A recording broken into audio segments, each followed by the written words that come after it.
Well, here we are again. It's Monday, October 13th, 2025.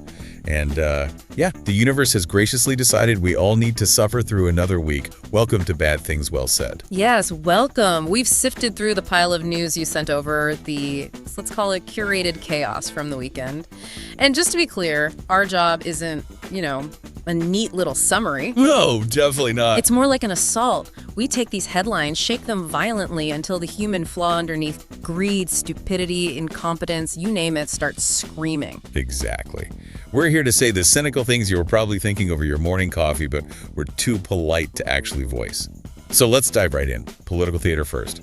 The Center Party's National Congress. Ah, yes, the Congress.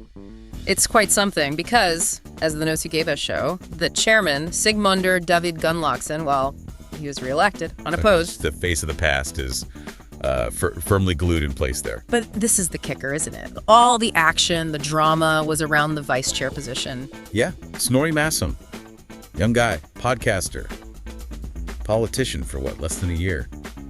He beat Ingibjorg Davíðsdóttir, who's actually got experience. That's not exactly renewal, is it? Well, it's marketed as renewal. It's like, slapping a shiny new label on the same old can of expired goods. Right. Snorri's the salesman.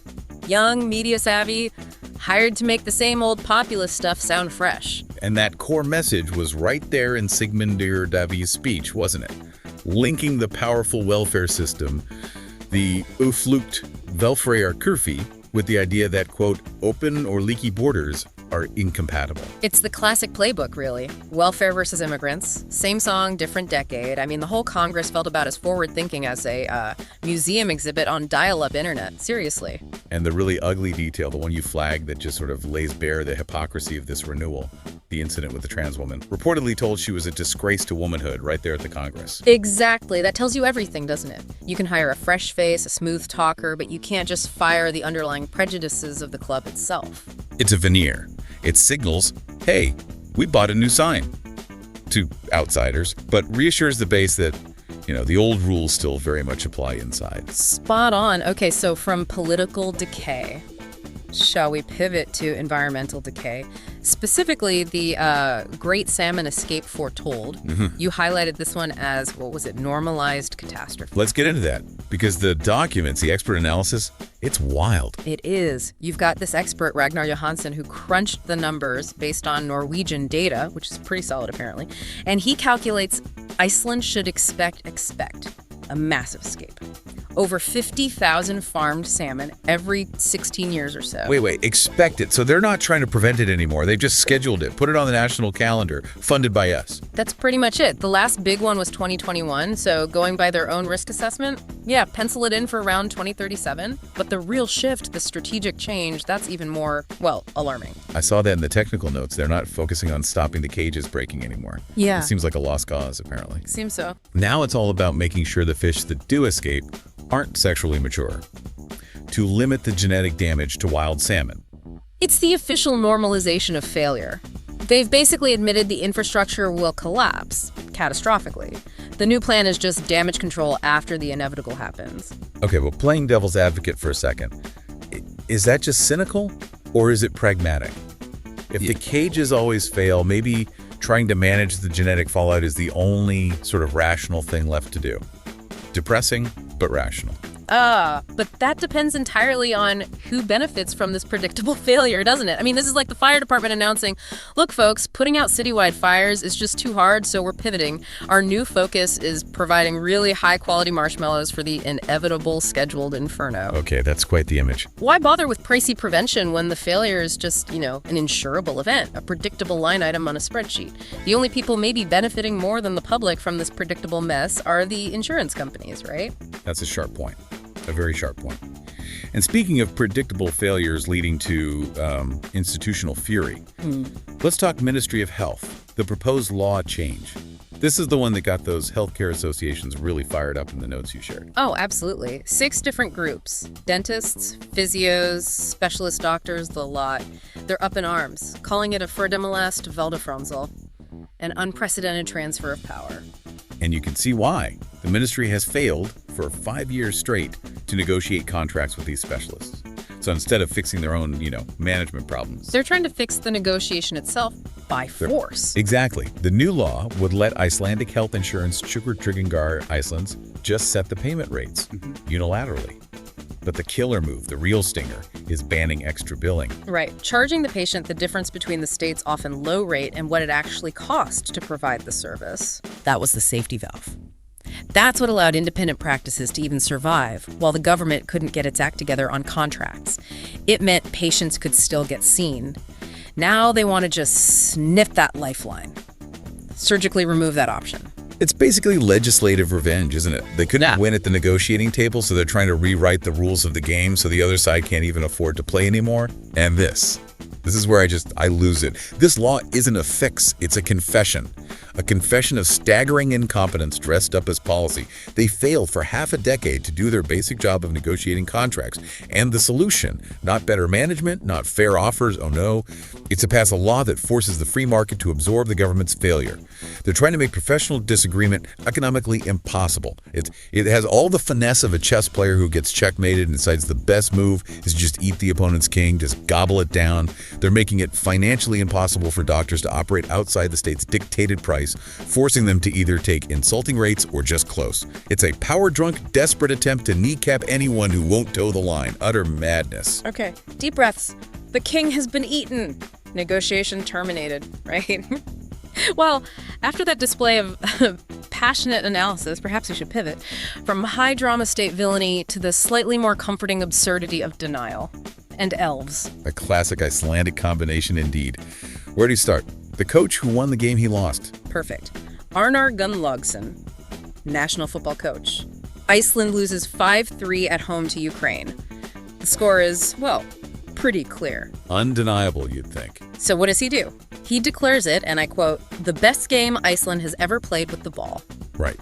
Backed up by secret statistics that only he has seen, apparently. And then straight to attacking the media. Blaming their pessimism, their Bolmadir says they're just trying to sell papers. It's the political denial playbook, page 1. Applied straight to football, deny the obvious fact, assert your own alternative reality with secret proof, naturally, and then attack the messenger reporting the actual result. It's just magnificent, isn't it?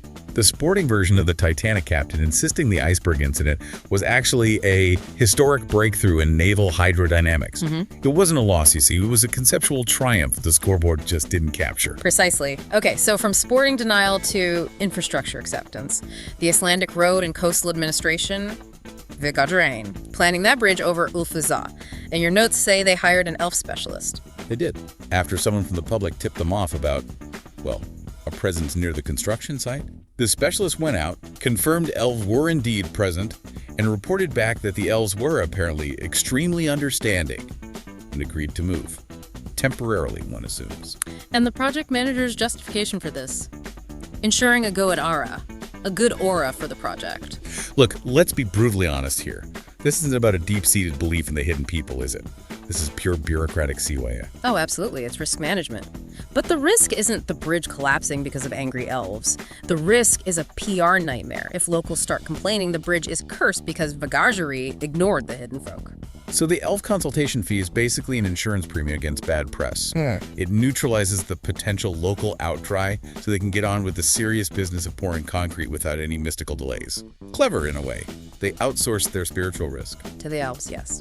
Right, let's shift gears again. Less whimsical reality now. The Copa Voger Library. Bokasef and Copa Vogs. Record attendance. Over 21,000 visitors in September alone. Yeah, the director's framing it as a success story for the library as a community center. Flex me isto.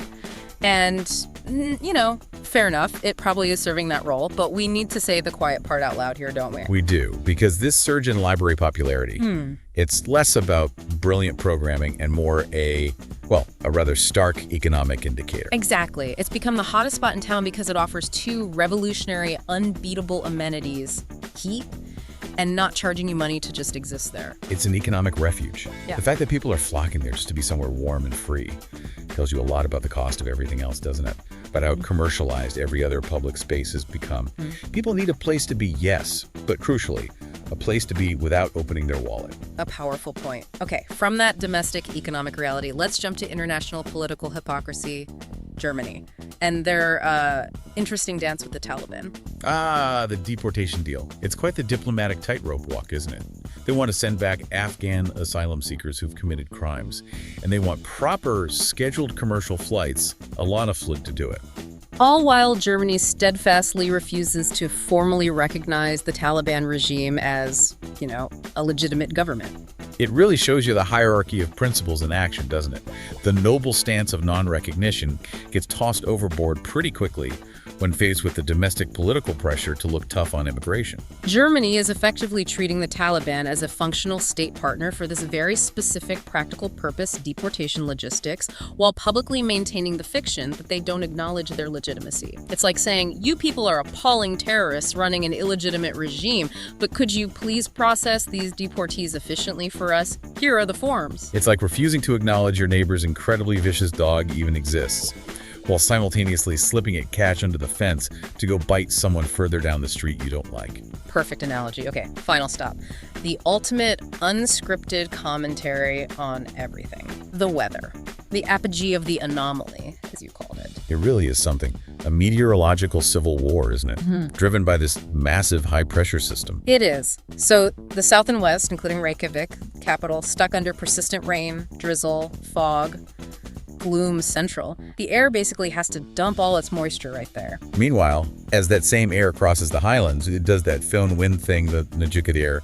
It dries out, warms up, and delivers clear skies and, frankly, ridiculous warmth to the north and east. They hit 21 degrees Celsius on Sunday in mid-October. So the capital region is literally stewing in its own damp misery, getting the weather its density arguably helps create, while the often overlooked north and east get this beautiful, unseasonable bonus summer. The weather map right now, it doesn't look like meteorology. It looks like a medieval morality play, The damp, sinful city gets punished, while the virtuous, sunny countryside enjoys a little slice of heaven. Atmospheric justice. Or maybe just atmospheric decentralization. If the weather's handing out judgments, we in the capital failed the tests this week. And that brings us full circle, doesn't it? We talked about the salmon escapes a catastrophe we're now just managing, not solving. We talked about healthcare, a management failure the government's trying to solve by making disagreement impossible. So the final thought we want to leave you with today, thinking about all this, what else? What other problems in our society are we just managing year after year, tolerating the predictable, miserable results because fixing it properly seems too hard, too expensive, or frankly requires more competence than we can currently muster? It's just something to chew on. Yeah. And maybe don't bother telling your friends about this discussion. We wouldn't want to ruin their week with, actual facts and uncomfortable thoughts. And now, the bit we have to say. The mandatory legal bit. The voices in this show were generated by AI. However, all information, facts, claims, concepts, and the script itself were prepared, editorially reviewed, and are the original work of a human author.